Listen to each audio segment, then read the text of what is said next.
Hey, what's going on, everybody? Welcome back to another video here on House Money Sports. I'm Beanie. This is Casey. Today, we are going to be doing Donovan Mitchell in our NBA Top 20 player rankings. We've decided to change it up a little bit, how we're going to be doing this. We initially started out, we were only going to do 20 players, and I was just going to kind of curate which players were in the top 20.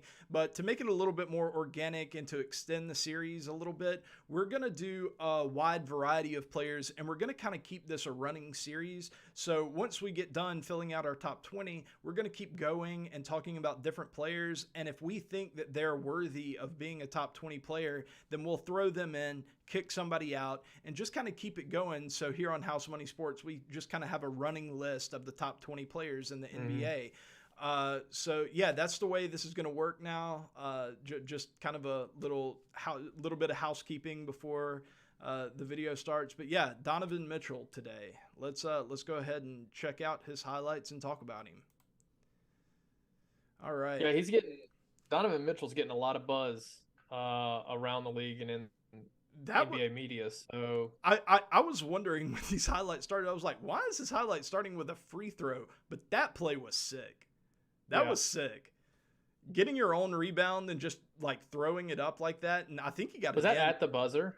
I'm not sure if he pulled the Luka Doncic there, but it was an and one. I think he got fouled right there. Wow. Yeah, Donovan Mitchell, man, like whenever I put him on the list to be talked about, I actually thought that he would end up being much higher than I do now, because once I really started to dig in to his, his stats, his metrics, his impact on the team, I was a little bit underwhelmed. And that was really surprising to me, man, because watching him, he's a very solid defensive guard. Offensively, he's always been just money. He's electric. He's an automatic bucket. But when I was digging in, it's like he's not as efficient as I thought. He's probably benefiting defensively from having Evan Mobley and Jared Allen. And his impact on the Cavs has not been as big as I thought it would have been. Like in terms of his on-off, his box plus minus, things like that, he's just really not as high as I thought he'd be. And I don't want, the advanced metrics to color my opinion of him too much, because on the eye test, I think he's great. I think that was nasty. That was disgusting. That pass was wicked, dude. Wow. The NBA is such a crazy league, man. It really is. Stuff you see. It's like we're talking about a guy and we're like, he's overrated, but he's still like the 10th best player in the world at what he does. Yeah. Well, that pass, what was so cool about that pass was that, it was super flashy and it was amazing, but it was also necessary. Like that was the only way he could get the ball to whoever that was in the post. I didn't check. But Look how it was Mobley, I thought. One of the things that I do like about Donovan Mitchell is that he's not like the greatest off-ball player in the world, but he is really active off-ball. He's always moving. He's always trying to find open space. And to me, on a team like the Cavs, that's pretty necessary when you have a guy like Darius Garland, who kind of wants to be a ball-dominant point guard. And you also have Jared Allen and Evan Mobley, who are more defensive players, but they also have a bag. Like they're pretty talented offensively too, especially Mobley, who I think could develop into one of the best power forwards in the league. But yeah, Donovan Mitchell. Also in Utah, I'm really starting to think about this, about his defense, because here, he's benefiting from Mobley and Jared Allen. In Utah, he was benefiting from having Rudy Gobert, who's, at one time the best defender in the league. So I'm really wondering like how good his defense actually is. I'm going to have to look more into those metrics before like really making a judgment, because he just has a reputation as a really good defensive guard. And I'm starting to wonder if that bears out in reality. Or is it that he just getting lucky with the teaming he's on? But I will say, like, guard is not the best defensive position anyways. Typically, like, they're not out there to be the better defender. So right, statistically, they're always going to lag behind big men defensively, always. But they're also really important, because we did Damian Lillard earlier, and you see how how much a bad defensive point guard can hurt you as a team if you don't have a good defensive backcourt. Now, you can mask it easier than masking a bad defensive big man. Like if you have a bad defensive point guard, it's okay if you or a shooting guard, it doesn't matter. But if you have a really good, like, long defensive 3-and-D wing, you have a big, a good rim protecting big like Rudy Gobert, like Jared Allen, Jaren Jackson Jr., guys like that, then you can make up for it for sure. So, but it's still important, I always love having a guy like, Matisse Thybulle from the 76ers, a guy who is just a defensive nightmare. It can be really, or Marcus Smart from the Celtics. He's also excellent. But yeah, these highlights are just so wicked, dude. He's such a wicked player. He's very athletic. That's what as I'm watching and I'm wondering, like, he gets talked about a lot for a couple reasons. One, he was traded. The two teams involved are the Jazz and the Cavs, which, like, in general, I think the world has moved to wanting to talk about these not New York, not LA teams, like, not massive markets, the not perennial teams. And so you're like, hey, who won the trade? Like, Cleveland obviously won the trade. Cleveland has a big fan base now after the LeBron James era. So, and they're really good. They're good. A really good team. If they could find, and the Jazz even got good out of the trade. And you almost, as you and I look at it, you're almost like, did they actually win the trade because of the total value they got, based on the perception that Donovan Mitchell was better, even though he's great, but better than he really is. Dude, Lauri Markkanen has been so good. I seriously thought about putting Lauri Markkanen on the initial list. I was just like, man, well, we're going to talk about him eventually. Oh, yeah. No, he's definitely getting talked about with this new format that we're doing. But with all those picks, with Markkanen, with, like, I think the Jazz freaking cleaned up this offseason, dude. Like, they had one of the best offseasons I think I've ever seen. Because the Donovan Mitchell trade, like, it wasn't an overpay, I don't think, because the Cavs are so good, right? Like, it's been totally worth it for the Cavs.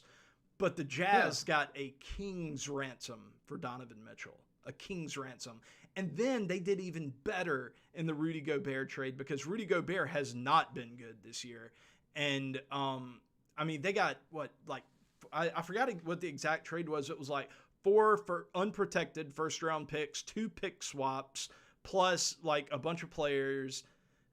It's wild.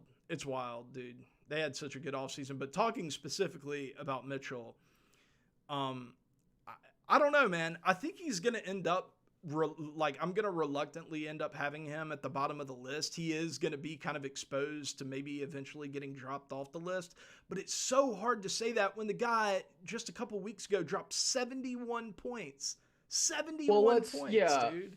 Yeah, he has. I think he can have these massive nights. He's also younger than a lot of who's in the top 20 right now. So I don't know that we'll necessarily see him drop off the list this year. And if he doesn't, he's unlikely to drop off for the next few years. Oh, I don't think if he drops off progression. If he drops off the list, I don't think it will be because he's getting worse. I think it'll be because there are just so many young players There's a lot of really good, talented players. Like if a guy like Scotty Barnes, or if a guy like Tyrese Halliburton, or if a guy like I don't know. Well, Halliburton's already better in my opinion, but we'll talk about that later. Yeah, we'll talk about that in another video. But there are a lot of like really young players that are ascending right now. Paolo Banchero, maybe. If they really just take off, like I could see them passing Mitchell up. But you're right, he is a younger player. He's in his 7th season, something like that. Something like that. He's gosh, I had that pulled up earlier too. He's only 26. I know that, and so. You think about some of the old guard, or what seems to be the old guard. He's 6 years younger than Damian Lillard. Yeah, he's not as good as Damian Lillard, but he's got 6 years to get to that kind of perfected.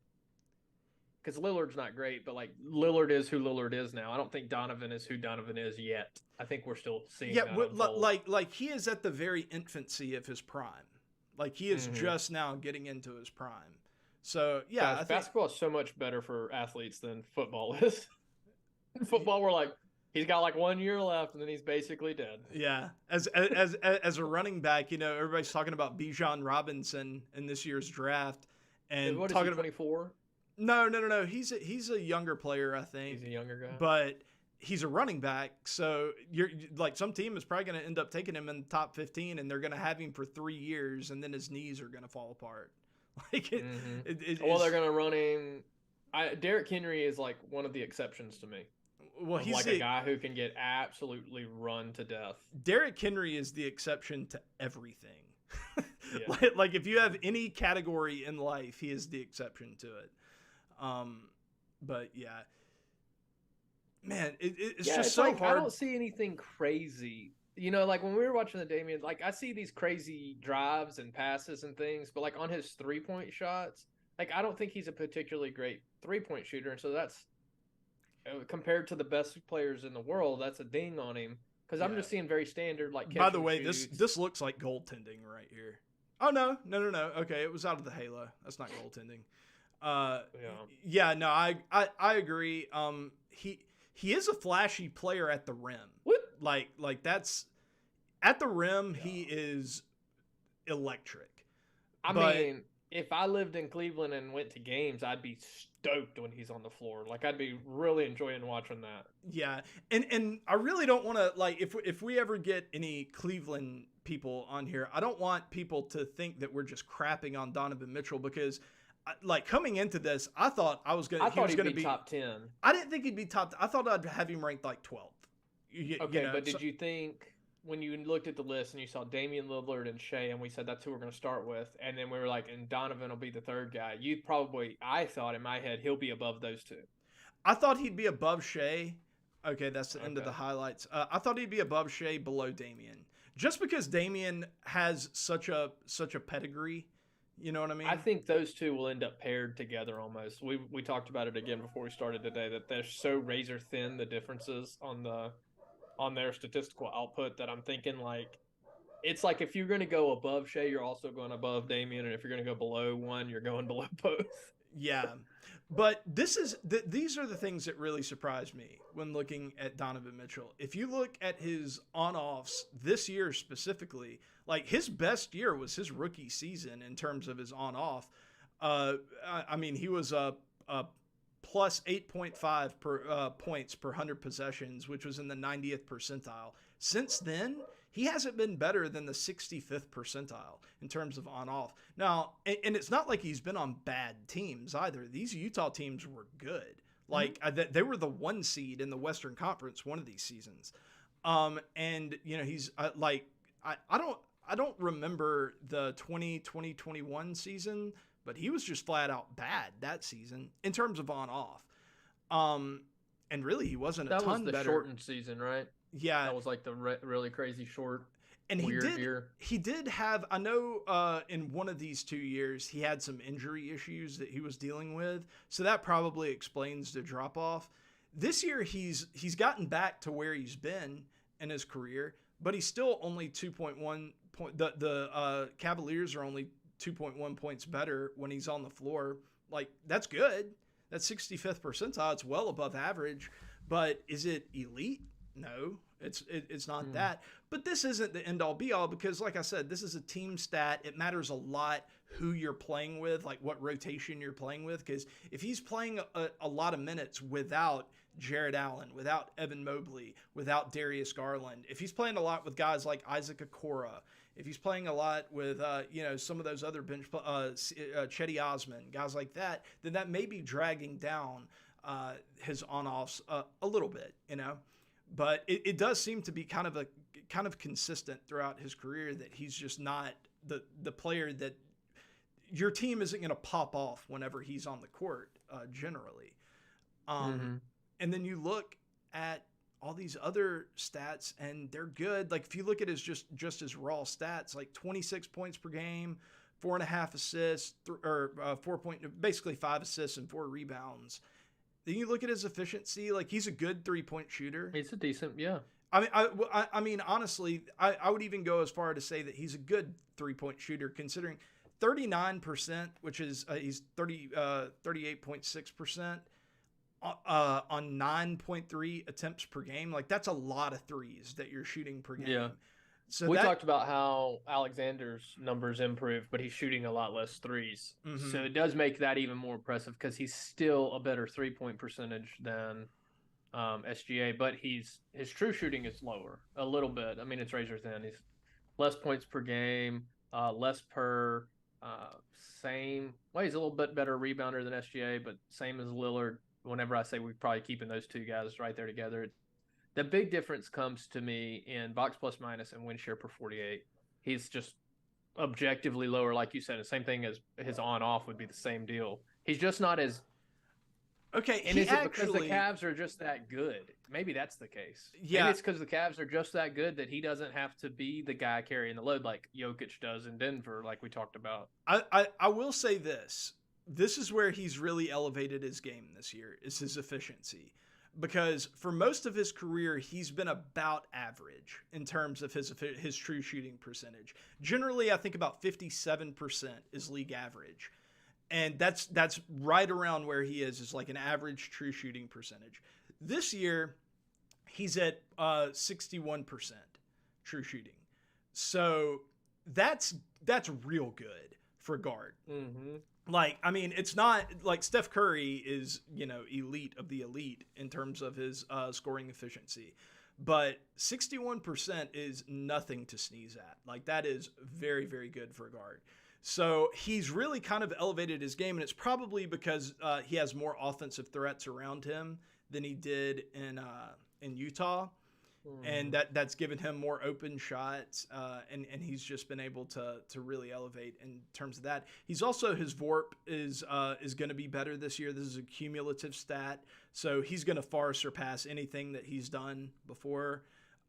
His box plus minus is significantly better this year. His win shares per 48 significantly better this year. So maybe he is just right now entering his prime, and we're going to see a big ascendancy from here. And this is his 6th year, so like you said, he is a younger player, and he has a lot of time to figure it out. As we look at a guy that's like this young, and the other young guys who like it's that changing of an era happening, it feels like we're starting to get the new superstars in the league, the new juggernauts in the league. What do you think is more important, that he has a high win share per 48 in the regular season, or because you've seen guys who have had careers where when they hit the playoffs, they become just a totally different player? Yeah. So when you think about it and you're like, they're good enough to get to the playoffs, and when they're in the playoffs, they're one of the best. Like, that's who I would want as a team fan. And I think he has, based on his athleticism, I think he has the capacity to turn it on. Like you said, it's a more physical game in the playoffs. It's more.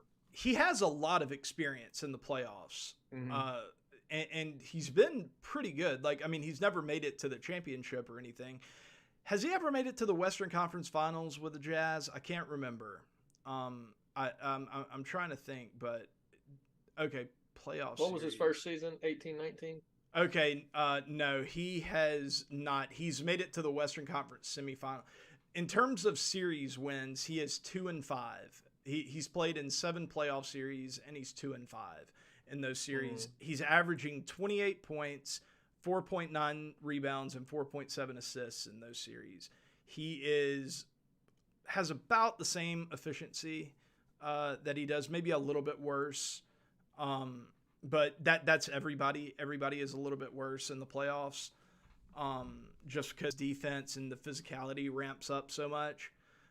So I would consider him a plus in the playoffs, even if he hasn't had a tremendous amount of success in the playoffs. He's still, relatively good. I think right now, and you may disagree with this, I don't know, because I love Shea, and I know you love Shea. I think right now, though, based off of longevity, because Shea is really starting to ascend right now. And Donovan Mitchell has been kind of that dude for the Jazz and now for the Cavs almost the entire time he's been in the league. Like, he really hit the ground running. He didn't need the same developmental time that Shea needed. So I would say right now I'm going to put Donovan Mitchell above Shea, but it's razor thin. And honestly, if Shea continues to play like this by the end of the season, I could see them switching. You think Shea is above him? Yeah, and but for the same reason, just said differently. Like he's 2 years younger, and this year when we started this, we're talking about right now where we're putting him Hmm. today. He's Yeah, better. Like every metric, he's better. Every metric that we tend to care about. yeah. So I don't know. I think, and then I think about the fact that he's only 24. I don't, what they did 4 years ago. Can it change? Will we see a post All Star break? Kind of things get more important. So do we see Oklahoma City kind of fall off and Cleveland really? Because like Brooklyn just made some trades or made a trade, and so Cleveland has a shot to be a top 2 seed in the East now. I don't know that it'll happen, Uh-huh. but there's a lot of changing. And then if you're in the top two, you technically have a chance to be the top seed because Okay. it's a highly competitive league. Okay. Here's my It could argument. change, but today I've got Shea ahead. Here is my pushback on that. They have, like, Shea is in his 5th season. Donovan's in his 6th season. Donovan came into the league a year older than Shea was. But if you eliminate Donovan's rookie season and you just go from 2018 onward, he has been better than Shea in terms of his value over replacement player. I'm just looking at that. He has been better than Shea in every single season except this one. So my That's what we're question, ranking. right, we are, but I also like even though we're ranking right now, like I think Shea has been better than Donovan this season. But what I want this top 20 to be is like who is the best player long term overall. And so, like my pushback would be, I don't want to overreact to a 50 game sample whenever we have 300 games to look back on. Like, basically, the question I'm asking is this ascendancy from Shea? Are we 100% sure that it's That it'll real, it'll stick, and we'll move on with it long term? Because if we are, and we're also sure that Donovan Mitchell doesn't have enough extra in the tank to catch up with where Shea is now, if that's what we're saying, then I'm good with ranking him behind Shea. Yeah, see, I think it's just our approach. See, I thought we were trying to simply talk about this 50 game sample, and so that's where I kind of dug my heels in. Is like we Okay. have to look at like who's better today, because the challenge is like then you wouldn't even have LeBron James on the top 100 because at some time he has to retire. So like, what's his long term outlook going forward? You know what? I thought it was kind of like, what's the outlook for this season? You're Like, who's right. going to be more impactful to their performance in this season and this postseason? You're right. So It's based also on what we've seen, yeah, yeah. because it is like it's hard. Yeah. It's always hard to conceptualize exactly what you want to do with these top 20s or any kind of list like this. Because But LeBron's still a top 20 player, but if you had to be like, what over the next 5 year performance, no, he's definitely slipping. He won't be a top 20 player probably the next 4 years. right. He is this year, and he is right now. And if the Lakers make the playoffs, I want LeBron. Like, if I'm a Laker fan, I want LeBron playing. Yeah. So Yeah, I think you're right. And because of that, I do think that we are going to rank Donovan Mitchell 3rd right now behind Shea and behind Damian Lillard. and we will, like you said, we're going to come back to this over time. Yeah. I'm sure that come April, one of these guys is going to have a much better February and March than the other guy, and we might revisit this. We might come back and say, hey, Donovan Mitchell jumped 7 dudes in the last 2 months because of what he's done, and we think that'll continue in the playoffs. Yeah. It just hurts so bad to do this, man, because I really, I thought that Donovan Mitchell would easily clear. You want to like Donovan Mitchell. I really do. I really do, because I like the Cavs. I'm not a Cavs fan, but I like what they've done there. I think they are 1 3-and-D wing away from being like the favorites to win it all.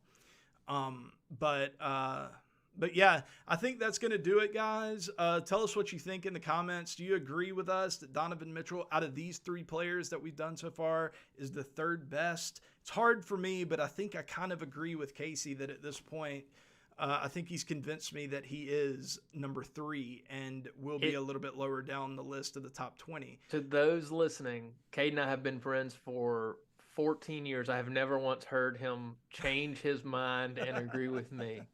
So this is like the proudest moment of my life. I'm like blushing. I'm so jacked up right now on this. Well, the point you made about LeBron James really stuck with me. Yeah, and look, Yeah, Casey, that's a big deal to me. they watched me on my other channel for 3 or 4 years, so they know exactly what you're talking about, because I would argue with everybody on stream all the time, and I would never move on anything. I would just, with politics, religion, sports, whatever, I'd be like, I'm right, you're wrong, go read a book, see you later. But I don't know if this has been. I don't know if y'all can see my cat, by the way, in the background, but he's still in my background. He's just back there. It's the funniest thing. All right. Anyways, all right, like and good to talk subscribe. to you. Yeah, like and subscribe, everybody. We will see y'all later. Peace.